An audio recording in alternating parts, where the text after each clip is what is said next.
तो institute shift कर रहा था एक जगह से दूसरे जगह पे, इसीलिए थोड़ा सा हम लोग ये थे, है ना। अब सब कुछ ऑर्गेनाइज्ड हो गया है। तो हम लोग जो लास्ट क्लास में पढ़े थे, है ना,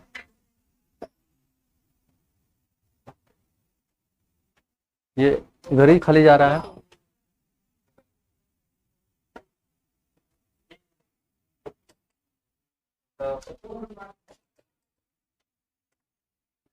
कि तार जब फंसेगा, नहीं फंसेगा, नहीं फंसेगा। तो लास्ट क्लास में हम लोग इलेक्ट्रोलाइसिस पढ़ रहे थे, है ना।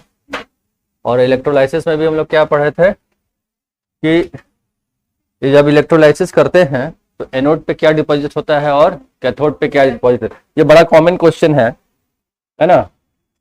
पीजीटी या पीजीटी किसी के लिए भी ये बड़ा कॉमन क्वेश्चन है, ठीक है।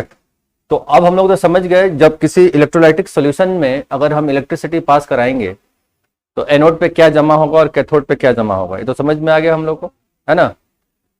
अब इसके बाद हम लोग पढ़ने जा रहे हैं कि कितना डिपॉजिट होगा। मान लीजिए कि कैथोड पे कॉपर डिपॉजिट हुआ या कुछ भी डिपॉजिट हो रहा है, तो कितना डिपॉजिट इलेक्ट्रोलाइटिक सॉल्यूशन में। देखिए,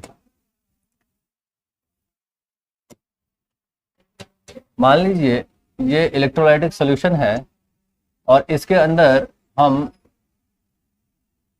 इलेक्ट्रोड डाले और यहाँ पे, चलिए, और यहाँ पे हम लोग क्या कर रहे हैं, सॉल्यूशन रखे, ठीक है, सॉल्यूशन रखें। तो यहाँ ऑक्सीडेशन होगा, यहाँ रिडक्शन होगा। यहाँ तक तो सब जानता है ना, सब कुछ जानते हैं हम लोग। तो अब हम लोग पढ़ने जा रहे हैं कितना डिपॉजिट होगा, यहाँ कितना डिपॉजिट होगा, यहाँ पे अगर गैस निकल रहा है तो कितना गैस निकलेगा यहाँ पे, ठीक है। और इसी को हम लोग पढ़ते हैं क्वांटिटेटिव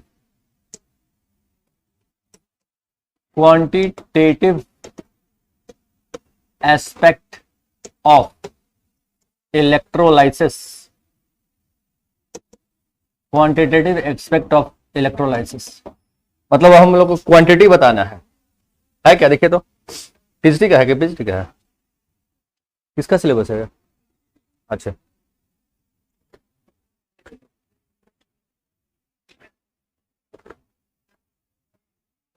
हमको एक बार दिखाइएगा सिलेबस हमको। तो केमिकल बॉन्ड वाला देखिए तो केमिकल बॉन्ड कहाँ पे, कितना डेप्थ में जाना है वो देख लें।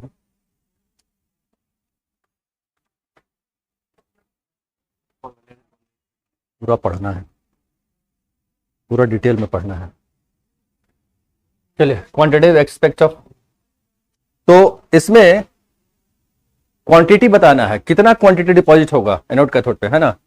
तो फैराडे का दो लॉ है ना। तो पहला होता है Faraday first law of electrolysis.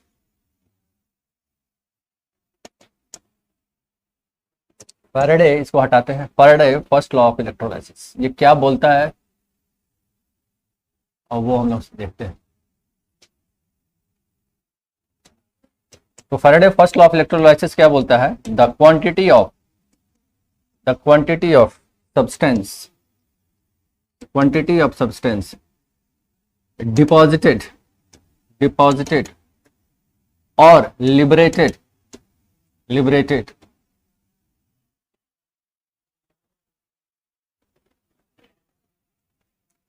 at respective electrode is directly proportional to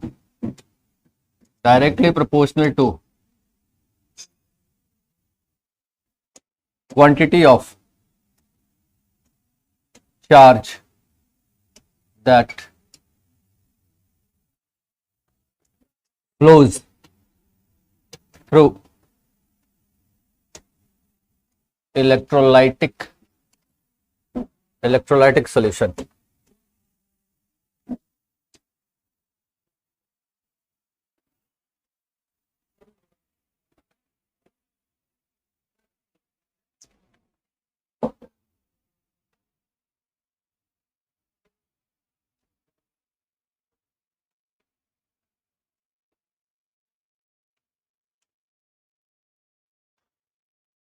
statement बड़ा इंपॉर्टेंस रखता है ना, स्टेटमेंट से फंसाता है क्वेश्चन। तो ये फैराडे का फर्स्ट लॉ। हाँ, the quantity of substance deposited or liberated at respective electrode is directly proportional to quantity of charge that flows through the electrolytic solution. Electrolytic solution में हम लोग इलेक्ट्रिसिटी पास कराते हैं, मतलब चार्ज फ्लो कर रहा है, वहां करंट फ्लो कर रहा है, मतलब चार्ज फ्लो कर रहा है। तो वो डायरेक्ट रिलेशन में कितना अमाउंट डिपॉजिट होगा, जितना चार्ज फ्लो किया। ठीक है, तो हम लोग क्या लिखेंगे, weight of the substance deposit directly proportional to the quantity of charge, होगा ना, directly proportional to the quantity of charge that flows through the electrolytic solution. ठीक, नाउ प्रोपोर्शनलिटी का साइन हटेगा तो एक कांस्टेंट आएगा, है ना, and this constant is known as electrochemical equivalent. क्या बोलेंगे इसको, पहले उतारिए पहले, जल्दी जल्दी, फास्ट स्पीड पकड़िए।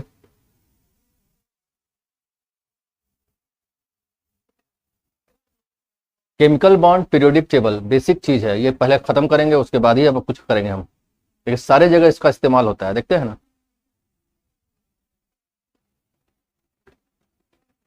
यहां तक हो गया, हटाते हैं। चलिए, तो फैराडे का फर्स्ट लॉ यही बोलता है,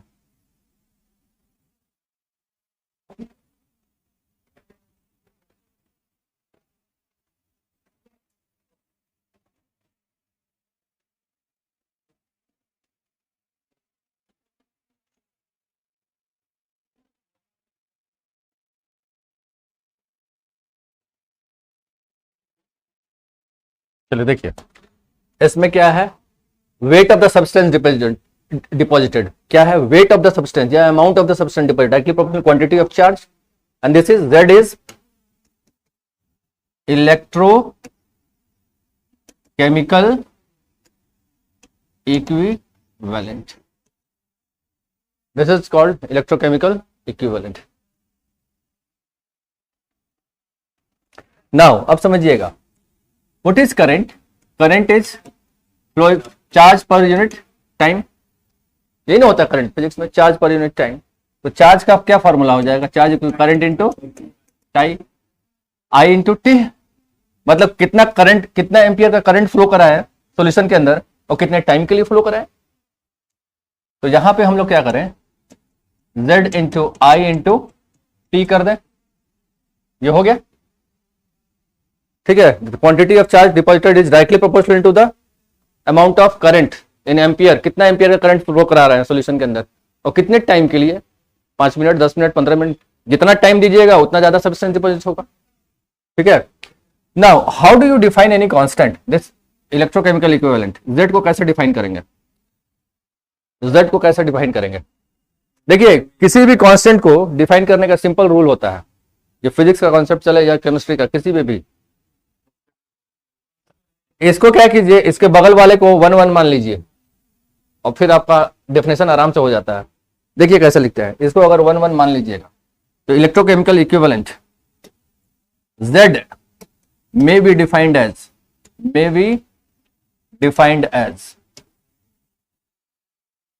the amount of substance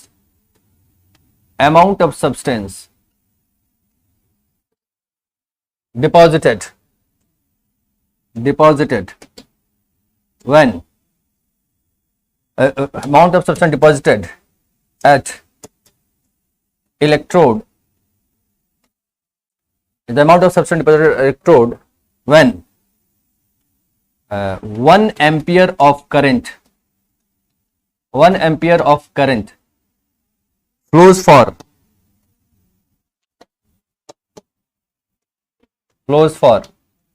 1 second.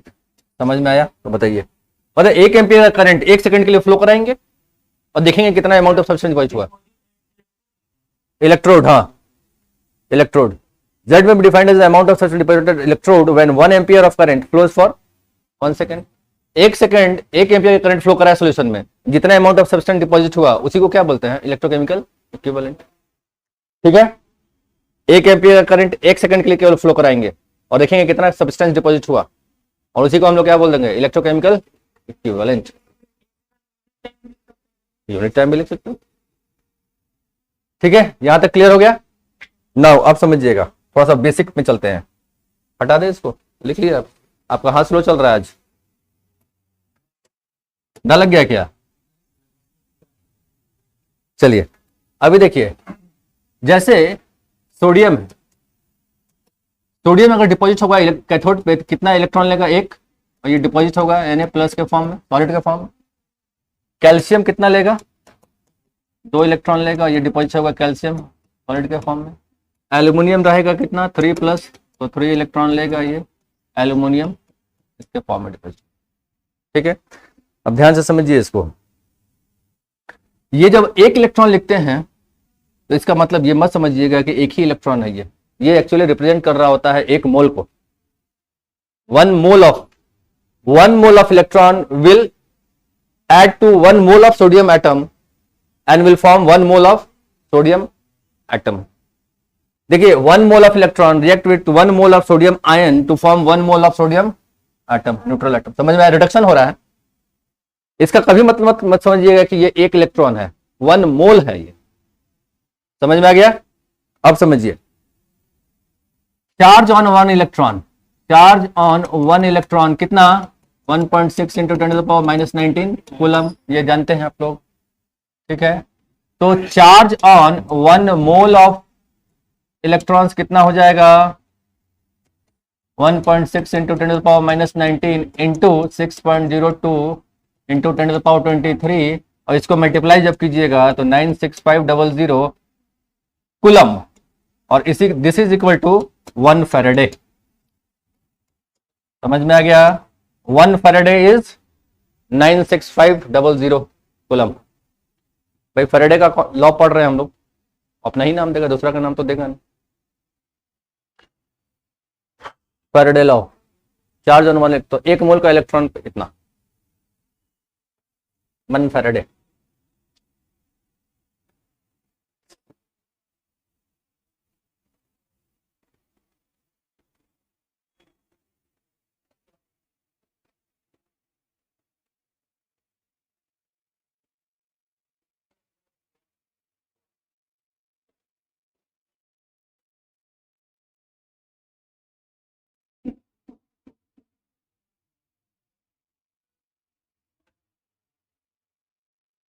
बाकी लोग कंफ्यूजन आदमी कहाँ गया?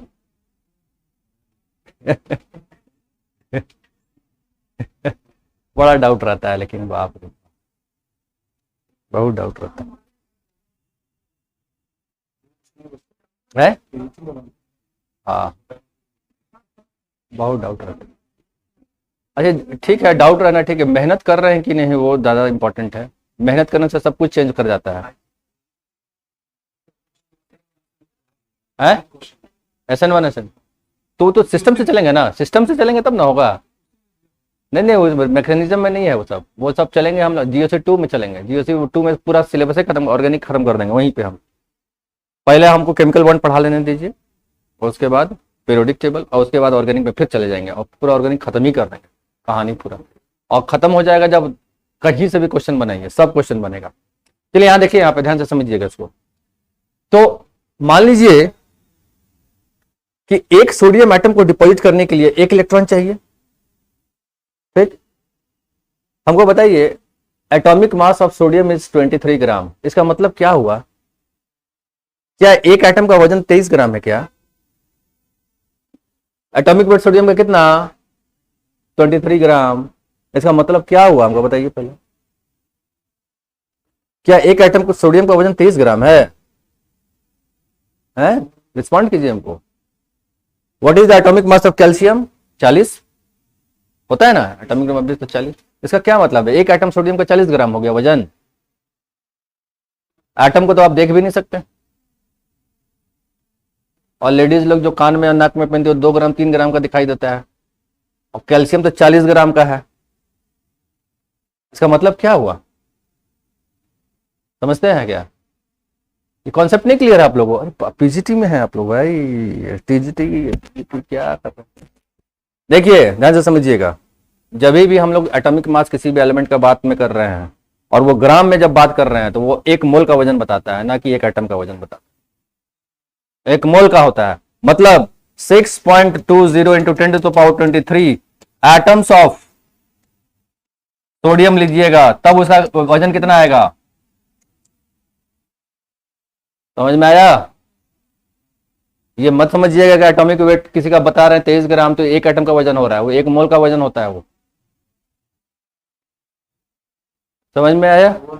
हाँ, आप देखिए, अगर एक एटम का वजन लिखेंगे तो इसको लिखेंगे 23U। You atomic mass unit जानते हैं ना? आप देखिए 23U, इसका मतलब एक एटम का वजन, इसका मतलब एक मोल का वजन। ध्यान से समझिएगा, U क्या रिप्रेजेंट करता है, एटॉमिक मास यूनिट का वैल्यू कितना होता है, इसका वैल्यू होता है 23 इंटू 1.67 इंटू 10⁻⁻24। ये एटॉमिक मास यूनिट का वैल्यू कितना होता है, इतना। इससे मल्टीप्लाई कीजिएगा तो बहुत कम आ जाएगा वजन। एक एटम का वजन देख रहे हैं -24, बहुत ना कम हो गया। समझ में आया? तो this is weight of 1 atom of sodium. ये 1 मोल का है, ये एक एटम का है, दोनों में फर्क समझिए। ऑनलाइन वाले लोग क्लियर है ना? रिस्पॉन्ड कर दीजिए, मैसेज दीजिए। भाई बड़ा आश्चर्य होता है, ये बेसिक चीज नहीं समझते हैं आप लोग।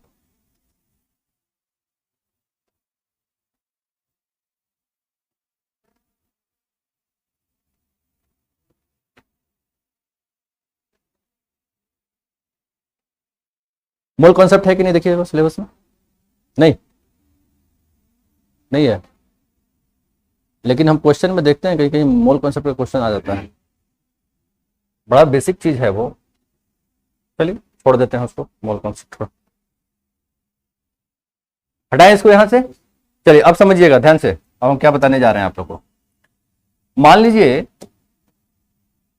हम इलेक्ट्रोलाइसिस कराएं, ठीक है, और उसमें से 1 मोल इलेक्ट्रॉन निकला, तो 1 मोल इलेक्ट्रॉन 1 मोल सोडियम एटम से रिएक्ट करेगा और 1 mole of sodium atom deposit हो जाएगा, कैथोड पर जाकर डिपॉजिट हो जाएगा।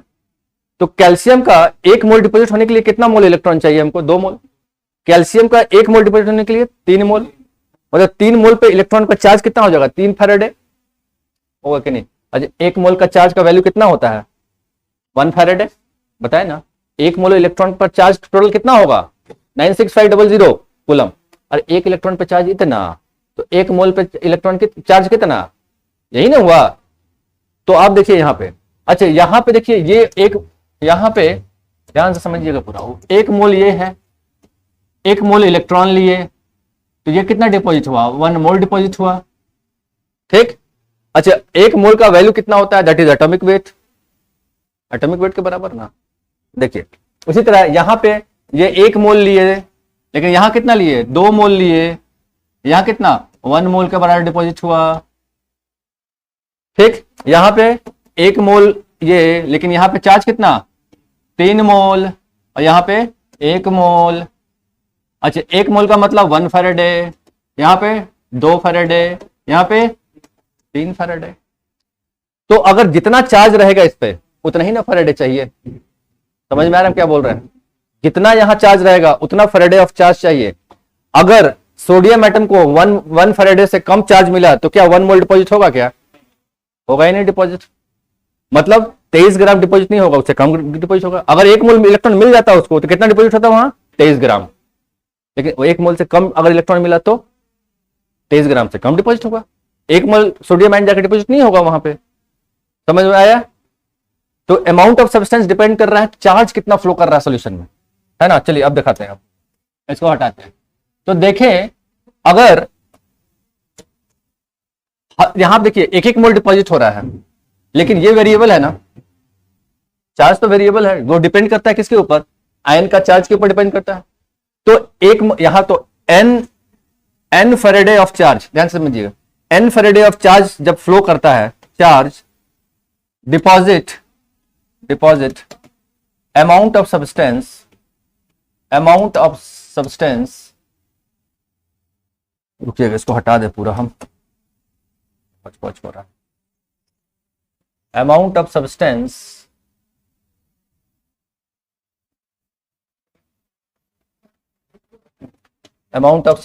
Equal to atomic weight. Atomic weight के बराबर ना डिपॉजिट हो रहा है वहां जाके। एक फेरेडे रहेगा तो सोडियम रहेगा तो एटॉमिक वेट के बराबर डिपॉजिट होगा। कैल्शियम का रहेगा तो 2 फेरेडे रहेगा, मतलब n वेरिएबल है ना। n फेरेडे ऑफ चार्ज अगर फ्लो कराए तो अमाउंट ऑफ सब्सटेंस कितने पर डिपॉजिट होगा? एटॉमिक वेट के बराबर। ठीक है। नाउ देयरफॉर अगर एक charge one coulomb of charge flow कराए तो 1 coulomb of charge will deposit amount of substance, कितना डिपॉजिट कराएगा? यही ना डिपॉजिट कराएगा, देख लीजिए। और एक कूलम, इतना कूलम ऑफ चार्ज जब फ्लो कराया तो कितना सब्सटेंस डिपॉजिट हुआ? एटॉमिक वेट के बराबर। तो 1 कूलम ऑफ चार्ज फ्लो कराएंगे तो कितना डिपॉजिट होगा? ये डिपॉजिट होगा। Now 1 coulomb of charge flow कराने पर जितना अमाउंट ऑफ सब्सटेंस डिपॉजिट होता है उसको क्या बोलते हैं हम लोग? 1 एम्पियर ऑफ करंट 1 सेकंड के लिए फ्लो कराए, दैट इज 1 कूलम, वही ना हुआ। तो 1 एम्पियर ऑफ करंट 1 सेकंड के लिए फ्लो कराए, जितना अमाउंट ऑफ सब्सटेंस डिपॉजिट हुआ उसको क्या बोलते हैं? Z, electrochemical equivalent. अभी नहीं डेफिनेशन लिखवाए हम। अरे 1 एम्पियर ऑफ करंट 1 सेकंड के लिए फ्लो कराए, जितना अमाउंट ऑफ सब्सटेंस डिपॉजिट हुआ उसको क्या बोलते हैं हम लोग? Z, electrochemical equivalent. So this is equal to क्या हो जाएगा? Z, this is electrochemical equivalent. Clear हुआ? This is electrochemical equivalent.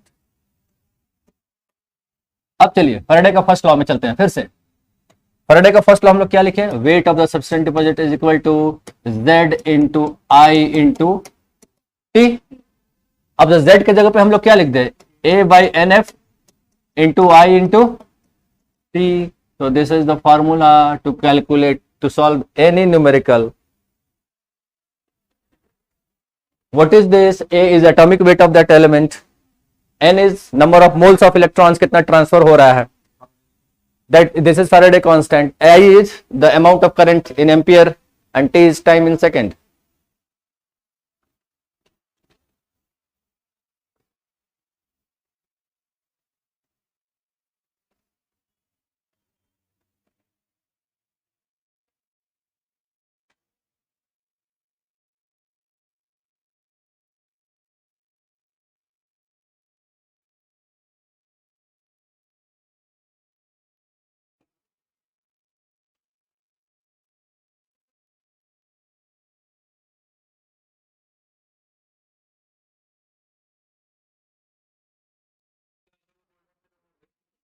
जो भी जिसका आप इलेक्ट्रोलाइसिस करा रहे हैं, कॉपर सल्फेट लिए हैं कि सोडियम सल्फेट लिए हैं, क्या लिए हैं, किसका इलेक्ट्रोलाइसिस करा है, इलेक्ट्रोलाइट क्या लिए हैं आप, उस पर ना डिपेंड करता है। अगर वो एल्यूमिनियम रहेगा तो एन का वैल्यू कितना हो जाएगा? 3। कैल्शियम रहेगा तो 2। तो समझ रहे हैं ना आप? आया ना समझ में? उस कैटायन पे कितना चार्ज है उतना ही मोल ऑफ इलेक्ट्रॉन्स चाहिए उसको डिपॉजिट होने के लिए। क्या चीज? एटॉमिक मास है, atomic wait. A is atomic weight, atomic weight of element.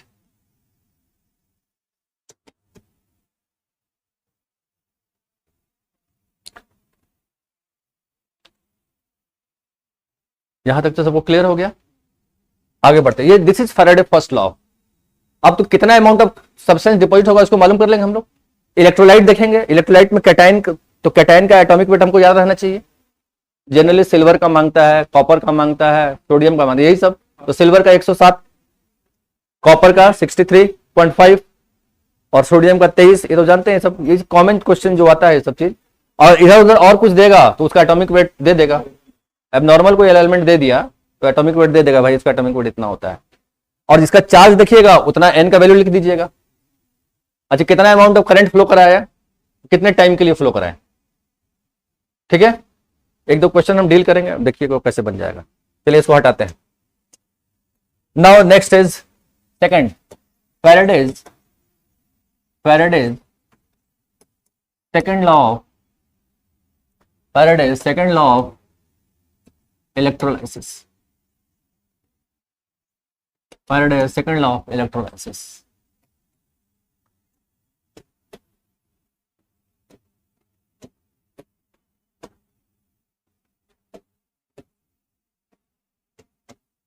ठीक है। ना इसमें क्या है, when same quantity of electricity is passed when same quantity of electricity is passed through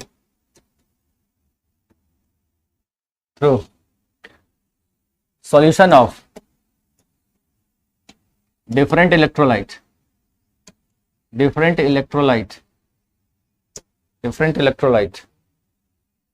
connected in series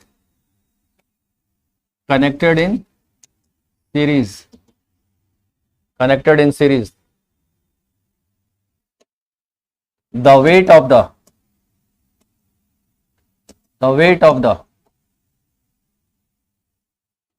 substance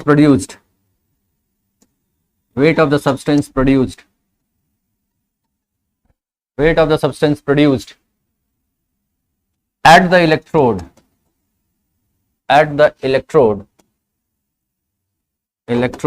is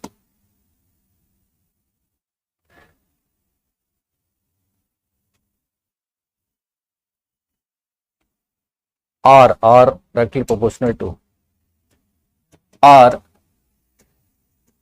directly proportional to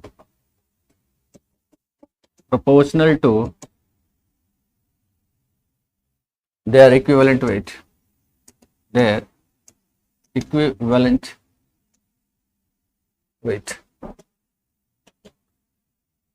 चलिए इसको हम explain करते हैं, पहले लिख लीजिए।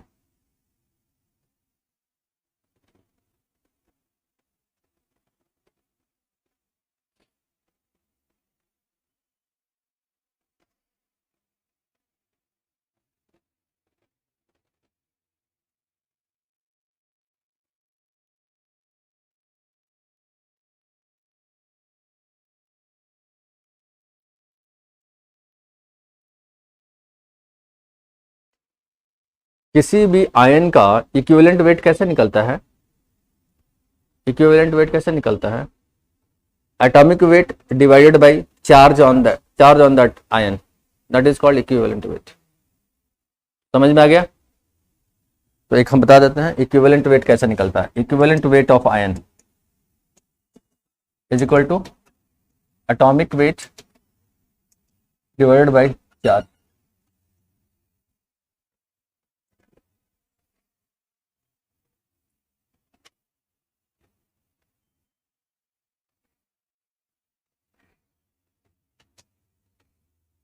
हो गया? नाउ अब देखिएगा, इस चीज को हम पूरा समझाने की कोशिश कर रहे हैं। डायग्राम बनाते हैं, इसको हटाते हैं, डायग्राम बनाते हैं। देखिए फैराडे का सेकंड लॉ क्या बोलता है? ये बोलता है कि जब हम 2-3 इलेक्ट्रोलाइटिक सॉल्यूशन को सीरीज में कनेक्ट कर दिए, ठीक है, सीरीज में कनेक्ट कर दिए, ये सब इलेक्ट्रोड है अलग, और इसमें हम लोग क्या कर रहे हैं कि सेम करंट फ्लो करा रहे हैं। सीरीज में है तो सेम अमाउंट ऑफ करंट तीनों सॉल्यूशन में जाएगा, सेम करंट जाएगा ना, तो क्वांटिटी ऑफ चार्ज जो फ्लो कर रहा है हर सॉल्यूशन में, सब में क्या हो जाएगा? कॉमन, सेम हो जाएगा। चलिए अब देखिए क्या होता है इसमें।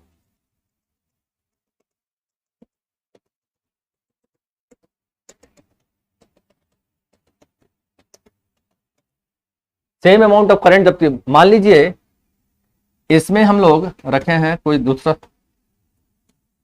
सोडियम क्लोराइड रखे हैं इसमें, ठीक है, सोडियम क्लोराइड नहीं रखेंगे, सोडियम क्लोराइड रखेंगे गड़बड़ा जाएगा।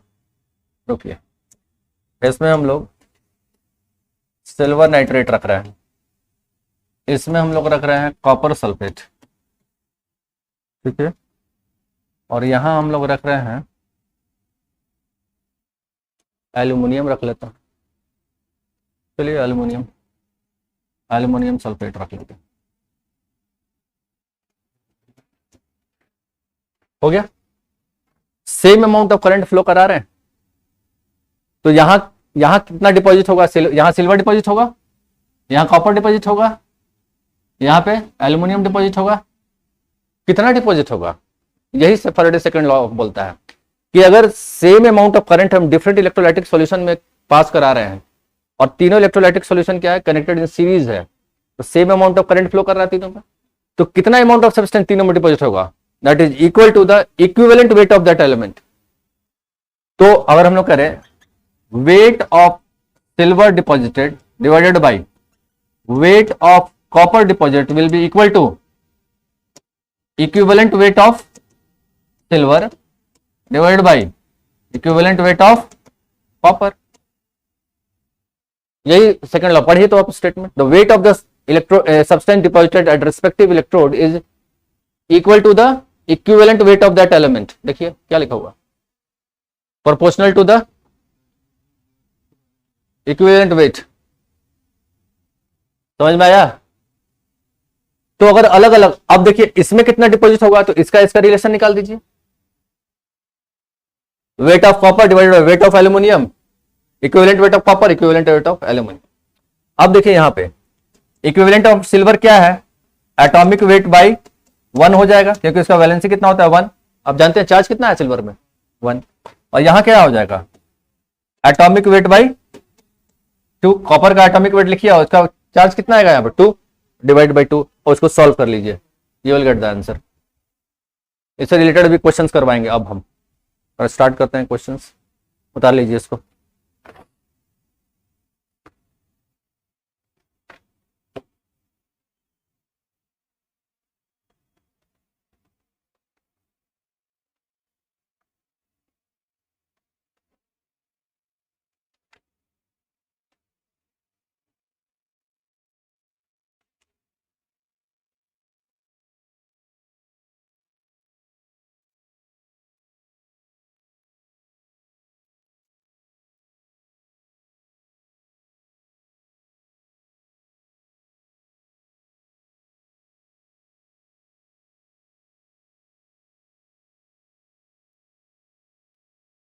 है हाँ हाँ बस कोई भी दो, चलिए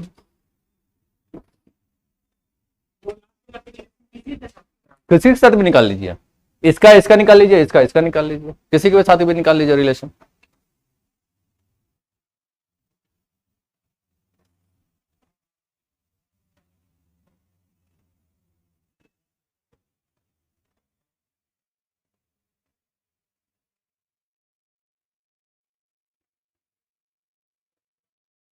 आज कोशिश करते हैं इसको यूट्यूब में डालते हैं ये वीडियो को, है ना। हाँ एक बार बता रहे हैं भाई, प्रमोद कुमार वर्मा बता रहे हैं बता रहे हैं भाई, और आज तो वीडियो हम कोशिश कर रहे हैं।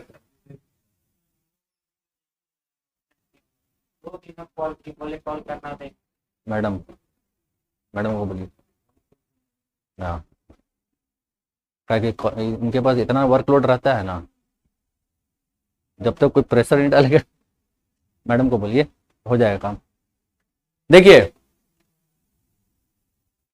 यहां पे क्या है, फैराडे का सेकंड लॉ क्या बोल रहा है कि अगर हम लोग सेम अमाउंट ऑफ करंट हम फ्लो करा रहे हैं डिफरेंट इलेक्ट्रोलाइटिक सॉल्यूशन में, डिफरेंट इलेक्ट्रोलाइटिक सॉल्यूशन मतलब यहां सिल्वर नाइट्रेट लिए, यहां कॉपर सल्फेट लिए, यहां एल्यूमिनियम सल्फेट लिए, और कनेक्ट कर दिया सीरीज में।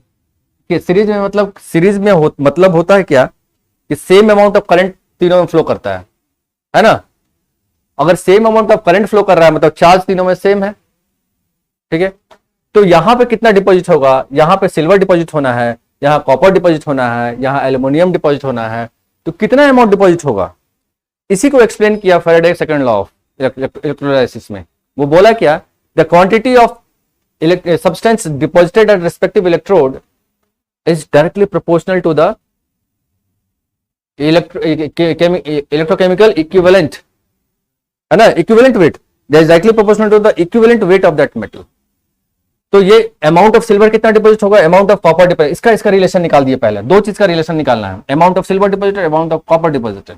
This is equal to the equivalent weight of silver and this is equal to equivalent weight of copper. और इक्विवेलेंट वेट का फॉर्मूला क्या होता है बता दिया है, atomic weight divided by charge on the ion, है ना।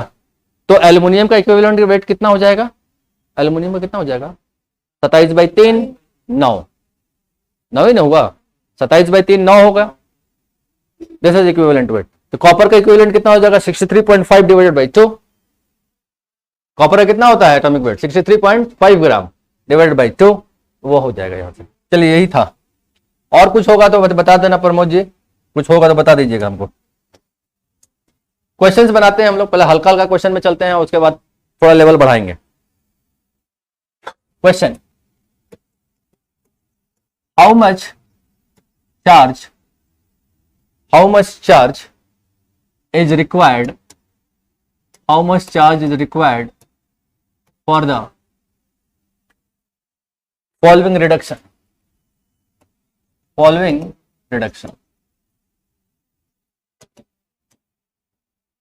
पहला, 1 mole of Al3 to Al। दूसरा, 1 mole of MnO4 minus 2 Mn2 plus। Manu sir, चलिए आंसर बन जाना चाहिए। हाउ मच चार्ज पूछ रहा है, तो चार्ज तो फैराडे के हिसाब से ले आएंगे हम लोग, है ना। तो पहला का आंसर क्या होगा, अब ये पहले रिएक्शन लिख लीजिए, क्या होगा, Al3 प्लस 3 इलेक्ट्रॉन्स लेगा, और ये तो 3 मोल्स ऑफ इलेक्ट्रॉन कितना, 3 फैराडे, और 3 फैराडे का वैल्यू कितना हो जाएगा, 3 × 96500, ये वैल्यू जो होगा आंसर हो गया आपका। बड़ा सिंपल है। रिएक्शन लिख लीजिए, देख लीजिए कितना इलेक्ट्रॉन का ट्रांसफर हो रहा है।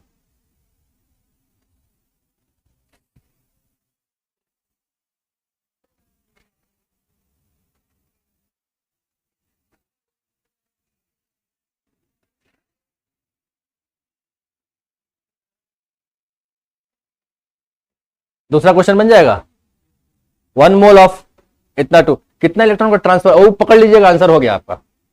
कितना इलेक्ट्रॉन का ट्रांसफर हुआ है आप पकड़ लीजिए उसको, बस आंसर हो गया आपका।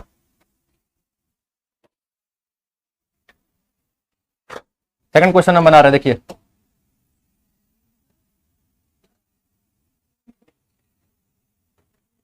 कितना मोल का ट्रांसफर, इलेक्ट्रॉन का ट्रांसफर हुआ। देखिए यहाँ पे मैंगनीज का ऑक्सीडेशन स्टेट कितना है, यहाँ पे 7 है। तो मैंगनीज 7 प्लस से कहां जा रहा है, 5 में जा रहा है, Mn2 प्लस में जा रहा है, कितना इलेक्ट्रॉन लिया होगा, 5, तो 5 फैराडे हो गया आंसर। 5 × 96500, इसको सॉल्व कर लीजिए, आंसर हो गया आपका।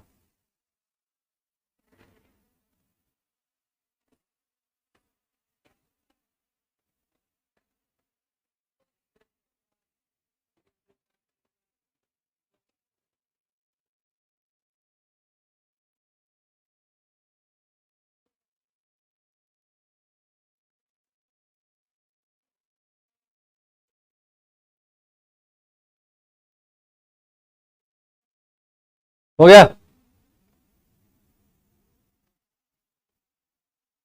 क्लियर। तीसरा क्वेश्चन दे रहे हैं आपको,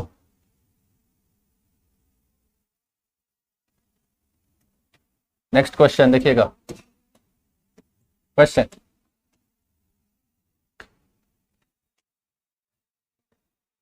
how much Coulomb's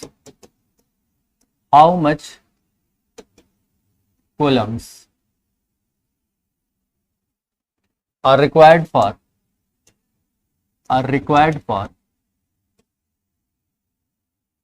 following oxidation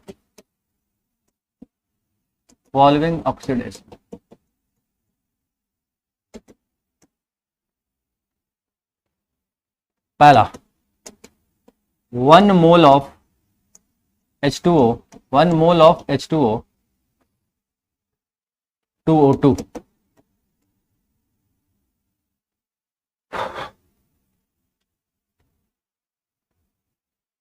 ठीक है। और दूसरा, 1 mole of FeO2 Fe2O3 ferric oxide परत।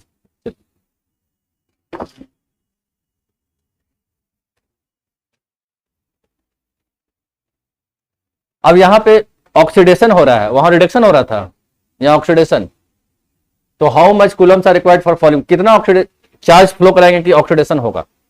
ऑक्सीडेशन कहाँ पे होता है, एनोड पे। कैथोड पे तो रिडक्शन होता है, एनोड पे ऑक्सीडेशन होगा। तो कितना इलेक्ट्रॉन लूज करेगा, कितना चार्ज देंगे कितना इलेक्ट्रॉन लूज करेगा। पहला क्वेश्चन देखिए, 1 मोल ऑफ वाटर लीजिएगा, इसका ऑक्सीडेशन होगा तो क्या बनेगा हमको बताइए। तो पानी का ऑक्सीडेशन होगा तो क्या बनेगा, ऑक्सीजन गैस बनेगा और हाइड्रोजन गैस बनेगा, यही ना दो चीज। बैलेंस करेंगे तो इसको हाफ कर देंगे यहाँ पे, क्योंकि 1 मोल बोला है, इधर आप चेंज नहीं कर सकते हैं, 1 मोल लिख दिया है यहाँ पे, तो बैलेंस इसको हाफ से करेंगे हम। समझ में आ रहा है, इधर आप कुछ मत कीजिएगा क्योंकि यहाँ 1 मोल बोल चुका है क्वेश्चन में, ठीक। अच्छा, ऑक्सीडेशन हो रहा है मतलब कितना इलेक्ट्रॉन निकला होगा, 1 मोल ऑफ H2O2। अच्छा, 1 मोल H2O में ऑक्सीजन कितना है, 1, इस पर चार्ज कितना है 2-। अच्छा, यहां से ये किस में गया, न्यूट्रल में गया ना। अच्छा, अब बताइए कितना इलेक्ट्रॉन निकला होगा इसमें से, दोनों इलेक्ट्रॉन निकला होगा, दोनों इलेक्ट्रॉन, कितना इलेक्ट्रॉन का एक्सचेंज हुआ, कितना फैराडे ऑफ चार्ज फ्लो किया, 2 फैराडे।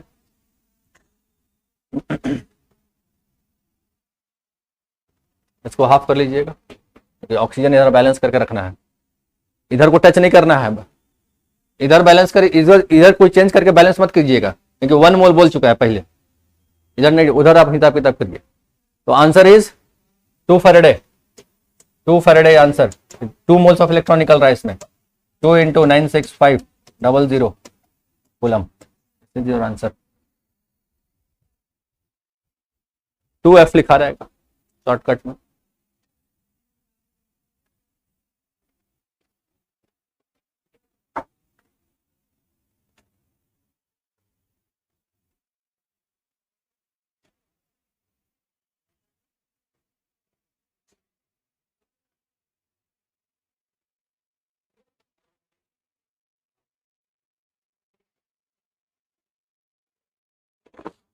हो गया, इसको तो देख के आप बता दीजिएगा आंसर, इसमें कुछ करना है क्या, इसको देख के बता दीजिएगा आप आंसर कितना होगा आंसर। यहां पे आयरन कितना ऑक्सीडेशन स्टेट पे है, यहां कितना पे है, कितना इलेक्ट्रॉन चेंज हुआ है, 1 फैराडे आंसर में। क्या करना है हमको, समझ में आया, 1 फैराडे सिंपल, ऐसे ही देख के हम बता दिए, सॉल्व करने की जरूरत ही नहीं था।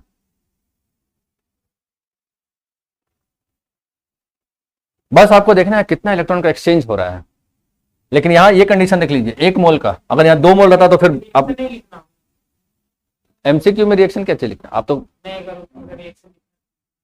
आप रिएक्शन लिख दीजिए, रिएक्शन लिखिए, कैसे लिखिएगा बताइए, तो कैसे लिखिएगा बताइए, किसमें रिडक्शन का, ऑक्सीडेशन ना हो रहा है, अगर +2 से +3 पे गया ऑक्सीडेशन हो रहा है।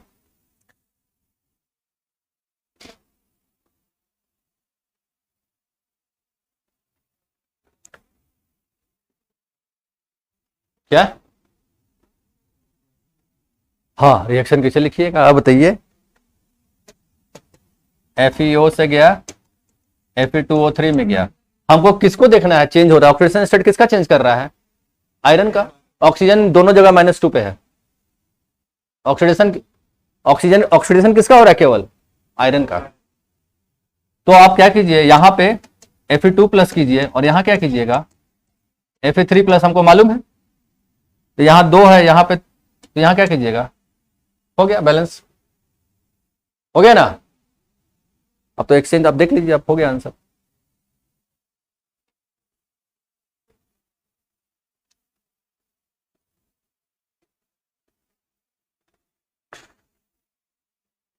Fe2 को करिएगा तो वो 1 हो जाएगा, यहां पे काम खत्म, हटाए इसको। Question, next question,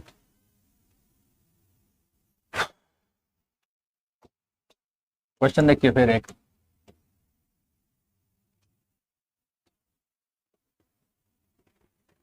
a solution of copper sulfate is electrolyzed for 10 minutes with 1.5 ampere current,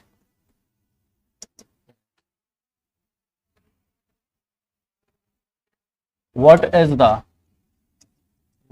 the mass of copper deposited at cathode? Solve कीजिए इसको।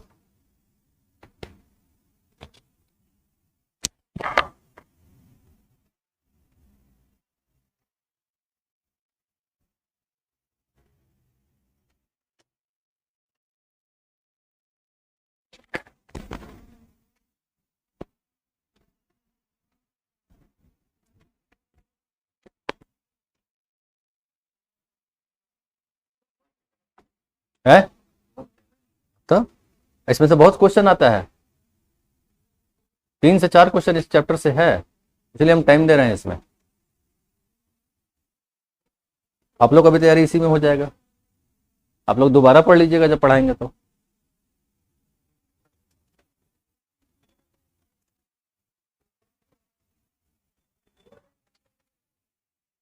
कॉपर सल्फेट सोल्यूशन है, उसमें 1.5 एम्पीयर का करंट फ्लो करा रहे हैं, कितने मिनट के लिए? 10 मिनट के लिए। कितना कॉपर डिपॉजिट होगा? डायरेक्ट फॉर्मूला पे चल जाइए, है ना, डायरेक्ट फॉर्मूला पे चल जाइएगा, हो जाएगा आंसर। देखिए कैसे, ये क्या था, बस हो गया, यही ना फॉर्मूला था।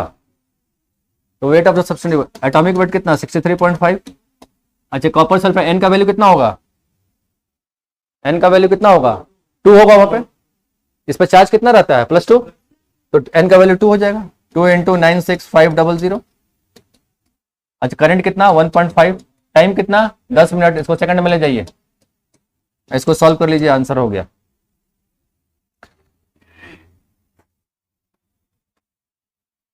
एक दूसरा मेथड बताते हैं बिना फॉर्मूला का, एक दूसरे ढंग से बनाते हैं इसको। This is method number 1, method 1, जो स्मार्ट है याद करने में उसके लिए है ना, स्मार्ट कर है जो याद करने में जिसको मजा आता है, फॉर्मूला वही फॉर्मूला से करेगा, और जिसको फॉर्मूला याद नहीं रहा तो दूसरा फॉर्मूला से वो दूसरा चीज से बनाएगा। इधर दिखाते हैं उसको।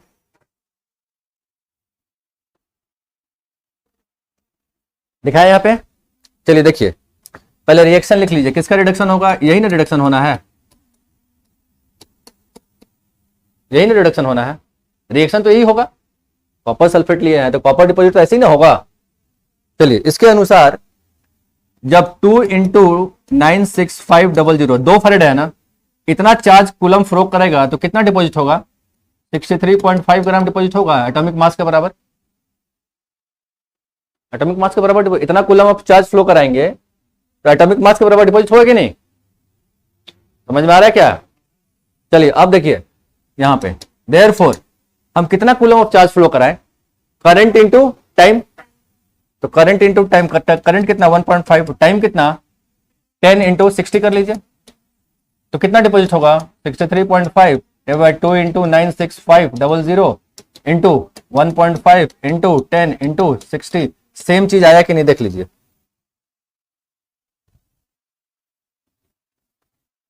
आया?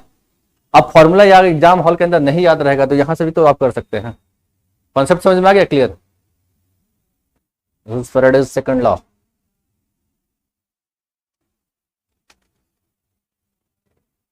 आंसर इज 0.296 ग्राम, इतना ग्राम डिपॉजिट हुआ।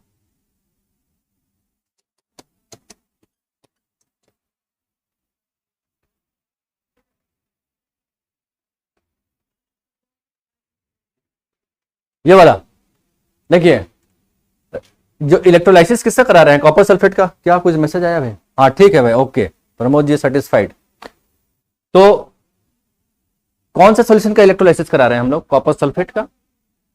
तो क्या डिपॉजिट होगा यहाँ पे? कॉपर ने डिपॉजिट होगा जाके। तो रिएक्शन एक्चुअली में कौन सा होगा? ये रिएक्शन होगा। दो Faraday of charge atomic weight के बराबर सब्सटेंस को डिपॉजिट कर रहा है, तो 2 फैराडे का चार्ज कितना हुआ? इतना कूलम चार्ज हुआ। इतना कूलम जब वो चार्ज फ्लो कराएंगे तो कितना डिपॉजिट होगा? इतना। लेकिन एक्चुअली में कितना चार्ज फ्लो करा रहे हैं हम लोग? Current into time that is equal to charge. अभी दिखाया था ना, चार्ज क्या होता है, करंट इनटू, तो करंट कितना फ्लो कराए हैं, इतना, टाइम कितना है मेरे पास 10 मिनट, 10 मिनट को सेकंड में ले जाइए, 10 × 60, तो इतना कूलम ऑफ चार्ज जब फ्लो कराएंगे हम तो कितना डिपॉजिट होगा, इतना में इतना, तो इतना में कितना हो, तो गया। क्लियर। थोड़ा सा एक सेकंड, फैराडे का सेकंड लॉ पे एक क्वेश्चन बना देते हैं हम, एडवांस क्वेश्चन, उसके बाद हम बंद करते हैं। टाइम इज ओवर नाउ, तो यहीं पर हम लोग रोक देते हैं आज भर, ठीक है, क्योंकि आप लोग का फिर दूसरा क्लास लिखना है हमको। Thank you for today. उम्मीद करते हैं आप लोग को फैराडे का लॉ सब समझ में आ गया होगा। अगले क्लास में हम जाएंगे तो सबसे पहले एक एडवांस क्वेश्चन बनाएंगे, एडवांस क्वेश्चन बन जाएगा, कॉन्फिडेंस बिल्ड हो जाएगा। फैराडे का सेकंड लॉ पे क्वेश्चन बनाएंगे हम लोग, है ना, उससे एडवांस क्वेश्चन आपसे इस चैप्टर में नहीं पूछेगा फिर, ठीक है। Thank you.